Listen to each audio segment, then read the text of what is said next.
Suivant, on a un match. Accrochez-vous, le star power est présent. C'est Adam Page face à Kip Sabian. Oh putain de merde. Ah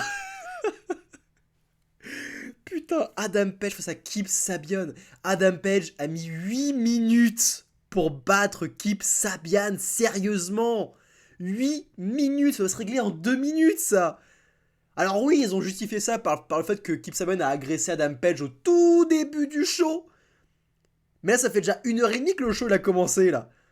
Tu vas pas me faire croire que ça suffit pour qu'Adam Page en chie face à Kip Sabian. Putain, bon. Il arrive quand même à le battre, heureusement. Heureusement, parce que Kip Sabian, quoi, c'est juste un heel nul qui fait des trucs acrobatiques à 2 balles. Enfin bref, je sais pas, je vais pas revenir dessus. Adam Page finit par le battre. Mais ce match, évidemment, est un prétexte pour ce qui va suivre. Un segment qui enchaîne parce que Jon Moxley rentre sur le ring, accompagné de Claudio et du petit Yuta, qui l'accompagne aussi. Et en gros, John dit à Adam Page que tous les deux, c'est fini. Parce qu'il y a 0 chance que Page batte Jon Moxley de nouveau. 0 putain de chance. Page, il est un peu énervé. Il rétorque que... Il est tellement énervé d'ailleurs qu'il bafouille, qu'il se perd dans ses conjugaisons. C'est assez minable d'ailleurs la manière dont il s'est repris. Il a bien insisté sur son erreur. Bon bref, c'est pas grave. Mais bref, Page rétorque qu'il a envie que ça se termine avec un seul homme debout à la fin de Revolution. Il veut encore un match face à Jon Moxley, le dernier à Revolution. Et Jon, il lui dit tu sais quoi, c'est ce que je voulais entendre. Et je me dis, mais what the fuck, tu viens de dire que tous les deux c'était terminé, mais... oh putain, ça fait aucun putain de sens. Mais bon, enchaînons parce que là, à ce rythme-là, j'en peux plus de ce show. Et là, alors que Jon est content que Adam Page annonce ça, il y a le Dark Order qui arrive.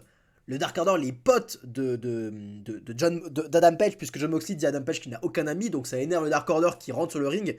Et putain, le Dark Order face à Jon Moxley, Claudio Castagnoli, ça fait quand même vraiment tâche. Hein. Il y a Evil Uno là qui joue les durs face à Jon Moxley. Je suis en mode gros, arrête, tu vas te faire péter la gueule là. Arrête. Vous faites tâche de ouf.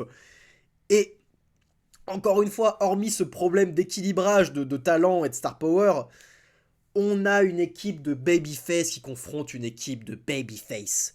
Ça fait des semaines que cette rivalité, elle dure, et on ne sait toujours pas qui encourager. Et là, je vous vois venir, vous allez dire, mais t'as déjà dit que tu encourages le match contre Brock Lesnar et Bobby Lashley, tu souhaiterais que ce soit deux babyface qui s'affrontent. Oui, parce que Brock Lesnar et Bobby Lashley, c'est un match à attraction. C'est pas une rivalité qui dure depuis des mois. Enfin, la relance de la rivalité ne dure pas depuis des mois. C'est une attraction. On n'a pas besoin d'un heel et d'un face établi. On veut juste voir deux gros gars se péter la gueule. Dans le cas de Jon Moxley et Adam Page, je pense qu'on a besoin d'avoir un heel et un face.